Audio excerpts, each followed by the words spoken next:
Hey, what's up everyone? My name is Nicholas Corcel, and you're watching The Literary Nomad. Today we're going to talk about a book that I stumbled upon by chance. I was just walking around the ES Late, which is a very popular bookstore here in Taiwan, and there's not a ton of English language books, and there was just this one that was sitting on the shelf. It had a very striking cover of a guy kind of moodily standing outside of a restaurant. It was very obviously a European restaurant. So I picked it up, and that book was called A Waiter in Paris, Adventures in the Dark Underbelly of the City by Edward Chisholm. And this book surprised me in a lot of ways. It was very relatable to what I have experienced in my life. A lot of my interests, a lot of my previous jobs, my background really aligned with this book. But it also was the first time in a very long time that I stumbled into a bookstore and allowed myself to just, grab something new, grab something that was, fresh and exciting and contemporary, and not just working my way through that ever-growing list of classics. I think that's something that I definitely fall victim to, is just repeatedly, seeking out like the top 100 books of all time or whatever, right? You're always wanting to not waste your time reading, or you think about that you have a limited amount of time or a limited amount of books that you can read, and so you want to read the classics. This book really made me think that there is value in the contemporary works, and it's something that I want to continue doing. So I think that you might see moving forward on the channel that I start to read and talk about and grapple with these more contemporary ideas. But anyways, moving back to this book, which is a creative nonfiction memoir, is how I would best describe it. I've seen people go both ways with it, but there's almost certainly elements that are exaggerated and made up and things, and so it definitely has that creative nonfiction element to it, but it's also, it first and foremost is about the author's life. The main character is very much the author, and it's through this main character that we get a really interesting perspective. This guy, he's a middle class, or at least a presumed middle class university graduate coming from London in the UK to Paris. This is in the EU days when they had this freedom of movement. He's come here with his French girlfriend. Things don't work out. She ends up going back to London, but he's gripped by the city. He's gripped by the City of Lights, and he does not want to leave. And so he begins to think about it and try to craft a plan. How can I stay in Paris? How can I live that writer's dream? I think that this is I think this is an idea that we've all had. If you're watching this video, chances are at some point in your life you fancied yourself a writer, or maybe wanted to be a screenwriter, filmmaker, literary critic, academic, one, two, or even all of those things. This is very much the life that the author wants, and it's the life that the author has built, but he didn't always have that. And so he felt like at the time that there was no future for him in London. He did not want to sell himself out to the corporate world, and so he says, I'm going to do whatever it takes to stay in Paris.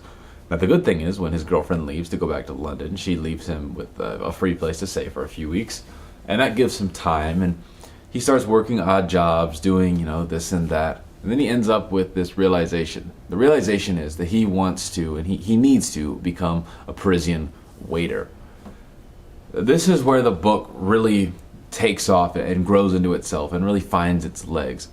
I spent, I don't know, what was it, maybe 4.5 years of my life working as a waiter in a sushi restaurant just outside of Chicago, and it's in that restaurant that I found my voice as a writer, that I became an adult, that I became an independent thinker, that I was able to, this might sound weird, but it's where I was able to learn how to write dialogue, because I was just exposed to conversation. I was exposed to every walk of life, going in a kitchen and hearing Spanish being yelled, or hearing the bosses screaming at each other in Chinese, or hearing this just constant amalgamation of language, of culture, of class. All of this comes together and hits, and this is in a small suburban part of Chicago. In Paris, this is exemplified. In Paris, there is no city that is quite its equal in the restaurant scene. It is one of the most romanticized industries in one of, if not the most romanticized city on the planet. This is where Chisholm ends up finding himself just thrust into. He doesn't speak French, or at least not great French, and he struggles. It's really hard. He's not like me. He didn't just stumble into being a server right away. He had to work as a runner. He had to get berated. He was right in that big city action. He's right on the River Seine from day one. And it's through this that he meets these people. He meets a Portuguese guy. He meets a struggling wannabe actor. He meets a guy from Eastern Europe who has a shady background. He finds a French legionnaire. All of these people create this colorful, beautiful, vibrant cast of the city of Paris, and it presents us the city of lights in a way that you don't see. It's not the Emily in Paris.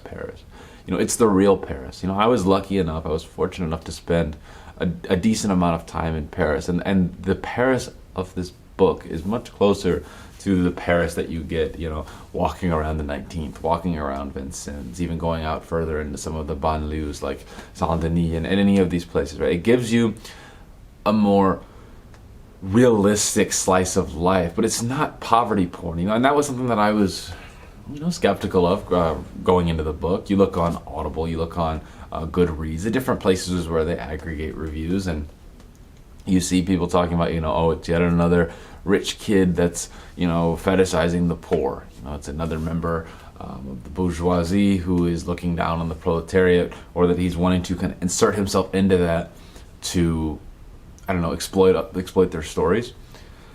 And even in the way that the book is conceptualized, even from the author, lends itself into this idea. He talks about how he was inspired deeply by Orwell's Down and Out in London and Paris, or Down and Out in Paris and London. I always get those confused.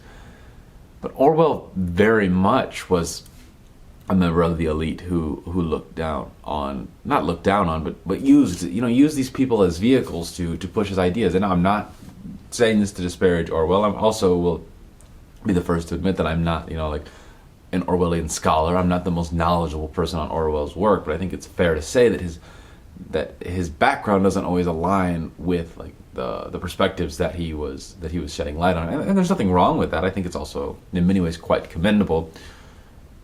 But if you don't straddle that line perfectly, if you don't walk the tightrope with expertise, you can reach a point where it's you just feel like yet another rich guy who is, I have to be poor to be an artist. I can't write unless I'm starving in Paris, living on a croissant and coffee until my teeth yellow, and cigarettes in the alleys and in the side streets.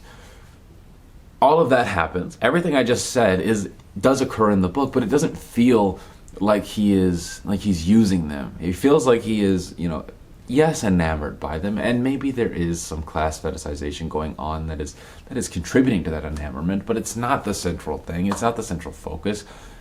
It feels like he cares about these people. It feels like they care about him. It feels like he wants to succeed. He wants, maybe not the restaurant to succeed, but at least his band of brothers, his band of misfits, he wants to achieve. He wants them to be successful. They're working toward a common goal. And it's in this novel really, really shines. I think that it does a lot of really interesting work. It explores Paris in a way that Paris should be explored. It's not painting it, in a beautiful impressionist landscape. It's gritty, it's gross, it's vile, but it's beautiful, and these things are just constantly in juxtaposition with each other. They're in constant collision. They're interacting in different ways. We're going to some of the different ethnic enclaves. We're seeing him, progress.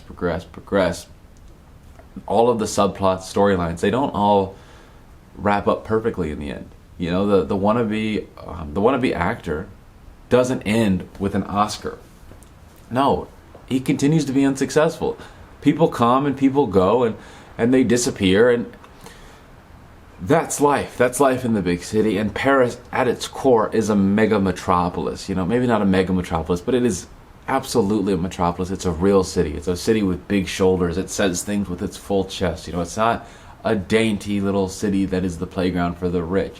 That does exist. You walk down the Champs-Élysées, and that is true. You see the trust fund babies, just living their Emily in Paris dream. Of course that exists. I'm not ever going to deny that, but there's so much more vibrancy to the city. And that's the primary place that this story really shines. The other is this mishmash of language. This is something that I've thought about and I've wanted to do a lot. I've wanted to work and write about my own experiences in a restaurant. But it's really hard to write multilingual stories in a way that doesn't feel offensive, doesn't feel like you're bastardizing their culture or their language. And he does a great job. He has accented French, Eastern European accented French, Tamil French, all these different types of French, interspersed with the English in a way that is, yes, playful, yes, humorous. The misunderstandings, the cultural differences are very entertaining at times, but it's never offensive. It doesn't feel like, we're all like standing in a circle kind of pointing at the foreign guy and laughing at him. Not at all. This is something that I think about a lot with my own writing. And granted, I think that my task would be more difficult, trying to like transcribe and interfuse Chinese and English. They don't lend well to each other when you have characters and Roman words. I think it's easier to do like Portuguese and French and all the languages that we're grappling with here.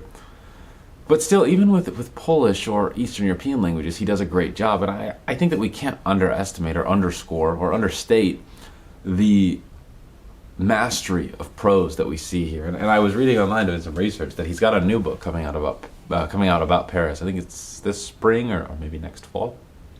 Very, very excited for. You can almost certainly count on it being here on the channel. And I don't know, maybe it's because I've recently moved to Asia and I don't see myself leaving for the next 3 or 4 years at the very least. But there was something about this book that took me back to Europe. It took me back to Paris, and it was visceral in its prose. It was beautiful, it was gritty, it was raw, it was honest. And Chisholm is an author that I'm very, very intrigued to see what he comes up with next. I'm very intrigued to continue reading his work. He's one of those guys that when you read him and you're like, oh, if he had a Substack, I would follow it. I would read whatever he comes out with. If he wants to write a blog post, I'm down. I'm going to read it. And hearing him, describe a city that I love so much, that is, significant to me. It's culturally significant to my family. This book, these places, it's just a combination of everything that I feel is formative to me, and because of that, I deeply enjoyed it. I don't think that you need to have all these personal connections to the text to enjoy it, but if you do, if you've worked in a restaurant, if you are French, if you like France, if you like Europe, if you like Orwell, whatever. If you just like books, you like words, you like reading, check it out. A Waiter in Paris by Edward Chisholm. Excellent read, would highly recommend it. If you guys enjoyed this video, don't forget to like, comment, and subscribe. My name is Nicholas Corcel, and I will see you shortly in the next one.